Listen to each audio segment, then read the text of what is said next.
Welcome to 9 TV. నేను ప్రియాంక. విశాలమైన ఆకాశం అనేది మనిషికి ఎప్పటికీ ఒక మిస్టరీల ప్రపంచమే. ఎంతగా పరిశీలించినా, ఎంతగా అధ్యయనం చేసినా ప్రతి క్షణం కూడా అది మనకు కొత్త ఆశ్చర్యాలను చూపుతూనే ఉంటుంది. చిన్ననాటి నుంచి మనం చూస్తున్న సూర్యుడు, చంద్రుడు, వాటి కదలికలు, మార్పులు, ప్రత్యేక సందర్భాల్లో కనిపించే అద్భుత దృశ్యాలు మనల్ని మంత్రముగ్ధులను చేస్తాయి.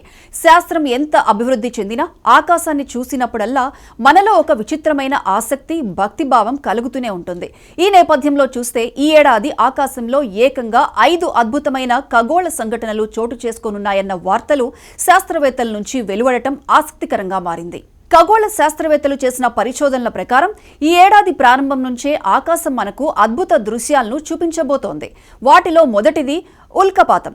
ఏడాది ఆరంభంలోనే క్వాడ్రాంటిడ్స్ ఉల్కపాతం ఆకాశంలో సందడి చేస్తుంది. జనవరి 3 నుంచి 4వ తేదీ మధ్య ఈ అద్భుతం చోటు చేసుకుంటుందని శాస్త్రవేత్తలు చెబుతున్నారు.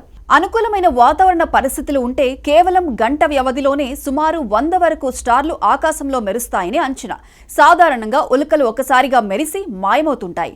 కానీ ఈ ఉల్కపాతం సమయంలో వరుసగా ఆకాశంలో వెలుగుల రేఖలు గీస్తూ పడిపోతున్నట్లు కనిపిస్తాయి. ఉత్తర భారతదేశంలో జనవరి 3 నుంచి 4వ తేదీల మధ్య సూర్యోదయానికి ముందు సమయంలో ఉత్తరం నుంచి తూర్పు దిశల మధ్యగా చూస్తే ఈ ఉల్కపాతం స్పష్టంగా దర్శనమిస్తుందని నిపుణులు చెబుతున్నారు. నగరాల వెలుతురు నుంచి దూరంగా చీకటి ఆకాశం ఉన్న ప్రాంతాల్లో ఈ దృశ్యం మరింత అద్భుతంగా కనిపించే అవకాశం ఉంది. జనవరి నెలలోనే మరో విశేషమైన సంఘటన కూడా చోటు చేసుకోనుంది. జనవరి 3న ఈ ఏడాది తొలి పౌర్ణమి కనిపించనుంది. అయితే ఇది సాధారణ పౌర్ణమి కాదు. సూపర్ మూన్ మాదిరిగా చంద్రుడు భూమికి చాలా దగ్గరగా ఉండటం వల్ల పరిమాణంలో పెద్దగా, ప్రకాశంలో ఎక్కువగా కనిపించనున్నాడు. దీనిని శాస్త్రవేత్తలు ఎలుగుబంటి చంద్రుడు అని పిలుస్తున్నారు. పౌర్ణమి సమయంలో చంద్రుడు సహజంగానే ప్రకాశవంతంగా కనిపిస్తాడు. కానీ ఈసారి సాధారణ పున్నమితో పోలిస్తే మరింత వెలుగుతో పెద్దగా దర్శనమిస్తాడట. మన దేశంలోని అన్ని ప్రాంతాల నుంచి ఈ అద్భుతాన్ని స్పష్టంగా చూడొచ్చు. గ్రామాల్లో, పట్టణాల్లో, కొండ ప్రాంతాల్లో ఎక్కడ చూసినా ఆ రాత్రి ఆకాశంలో వెలిగిపోతున్న చంద్రుడు మనకు ప్రత్యేక అనుభూతిని కలిగిస్తాడు. జనవరి నెలలోనే 3వ ఖగోళ అద్భుతం కూడా చోటు చేసుకోనుంది. జనవరి 10వ తేదీన గురుగ్రహం అంటే జూపిటర్ భూమికి అత్యంత దగ్గరగా రానుంది. సాధారణంగా గ్రహాలు చిన్న వెలుగు బిందువుల్లా కనిపిస్తాయి.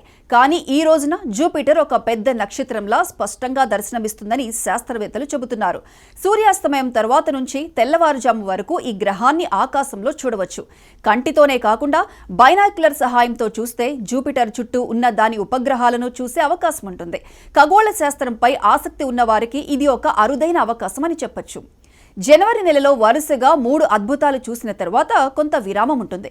ఆ తర్వాత ఆగస్టు నెలలో మరో గొప్ప సంఘటన చోటు చేసుకోనుంది.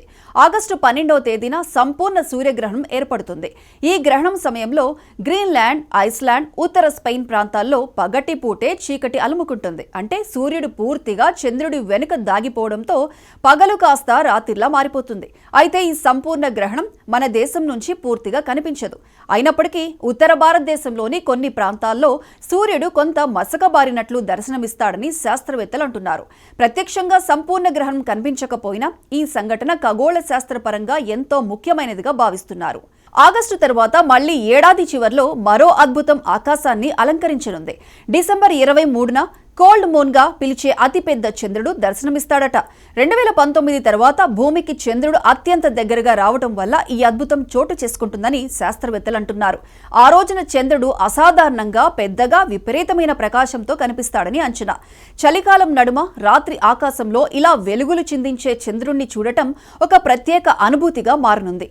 మొత్తంగా చూస్తే ఈ ఏడాది ఆకాశం మనకు ఒక ఖగోళ మహోత్సవాన్ని అందించబోతోంది. ఉల్కపాతం నుంచి సూపర్ మూన్ వరకు, గ్రహాల సమీపం నుంచి సూర్యగ్రహణం వరకు ప్రతి సంఘటన కూడా శాస్త్రవేత్తలకు మాత్రమే కాదు, సాధారణ ప్రజలకు కూడా ఆసక్తికరంగా మారనుంది. రోజువారీ జీవన ఒత్తిడిలో ఆకాశాన్ని చూడడానికి సమయం కేటాయించని మనకు ఈ అద్భుతాలు ఒక్కసారి పైకి తలెత్తి చూడాలనే ప్రేరణను కలిగిస్తాయి. ప్రకృతి ఎంత గొప్పదో, విశ్వం ఎంత విశాలమైందో గుర్తు చేసే ఈ ఖగోళ సంఘటనలు మన జీవితాల్లో చిన్నపాటి ఆనందాలను నింపుతాయనడంలో ఎలాంటి సందేహం లేదు.